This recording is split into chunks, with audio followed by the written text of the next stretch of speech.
Assalamualaikum warahmatullahi wabarakatuh. Alhamdulillahirabbil alamin. Di video kali ini, Pak Besar akan berbagi, kita akan belajar bersama terkait dengan cara kerja dari sel surya. Nah, ini merupakan bagian dari materi untuk PAT kalian di kelas 8 ini. Mohon bisa disimak videonya dengan baik. Oke, kita mulai dari bagian ini. Di atas ini ya, ada bagian dari rangkaian sel panel surya. Ini ada sel surya, kemudian dihubungkan dengan rangkaian elektronik sederhana, kabel, lampu, kemudian dihubungkan dengan kabel lagi.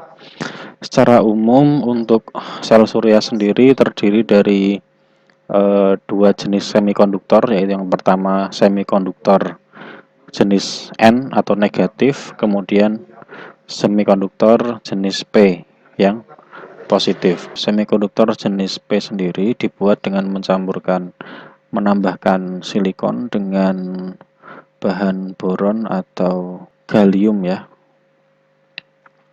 Gallium nanti akan membentuk sebuah hole atau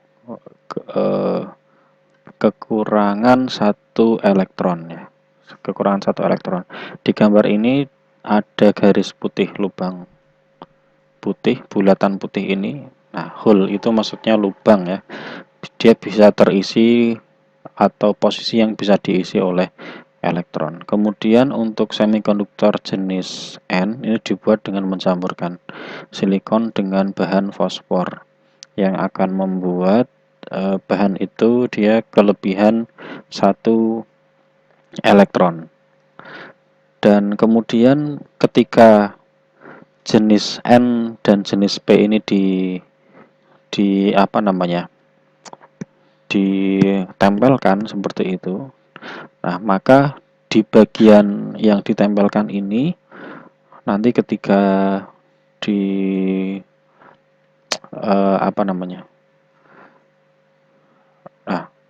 di area yang penipisan ini, di bagian antara N dan P ya.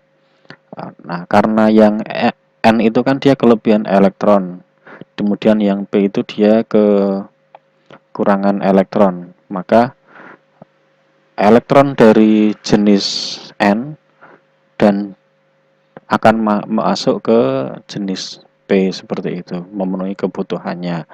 Nah, sehingga sebagian besar energi akan tertolak jika panel surya ini kita ingat teori dari Albert Einstein di mana cahaya matahari itu sebagai paket energi atau kuanta yang disebut dengan foton. Nah, maka elektron ini akan terdorong oleh cahaya matahari, kemudian dipantulkan. Karena ini dari jenis N sendiri dia kelebihan elektron, kemudian yang di bagian antara bagian N dan jenis N dan jenis P ini bagian elektronnya sudah berpindah sehingga negatif, kemudian ada hole lagi, dia terpantul ya, semacam terpantul, maka dibutuhkan logam atau konduktor yang ada di jenis N ini nanti untuk mengalirkan, katakanlah semacam kabel. Jadi ketika cahaya matahari, bahasa Inggrisnya strike, menumbuk lapisan N semikonduktor jenis N ini, maka elektronnya akan mengalir melalui kabel, kemudian lampu menuju ke kabel lagi, kemudian ke jenis P, dan seperti itulah sehingga ada aliran listrik yang dapat menyalakan lampu seperti itu. Nah, pemperolehan energi listrik seperti ini disebut dengan proses fotovoltaik. Nah, kemudian untuk komponen sel surya yang dapat menghasilkan listrik dengan cara seperti ini disebut sel fotovoltaik. Berbeda halnya ketika kita menggunakan cermin melengkung atau lensa cembung ya, di mana cahaya matahari dipusatkan, kemudian untuk memanaskan air, air itu mendidih menghasilkan uap, uap itu menggerakkan turbin pada generator sehingga menghasilkan listrik. Nah, itu konsep yang lama seperti itu. Pemerolehan energi listrik dengan konsep yang lama menggunakan generator. Untuk pemerolehan energi listrik dengan cara seperti ini akan menghasilkan listrik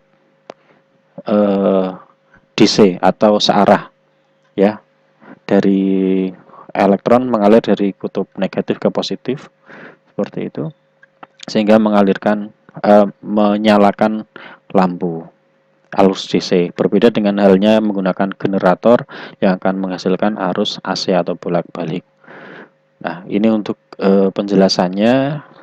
Penjelasan tertulis ada di slide berikutnya, nanti kalian bisa membaca pelan-pelan ya. Kalau masih bingung bisa mengulangi rekaman suara di Pak Basoir tadi di videonya.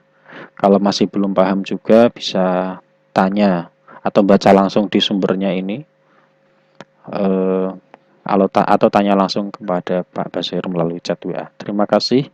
Wassalamualaikum warahmatullahi wabarakatuh.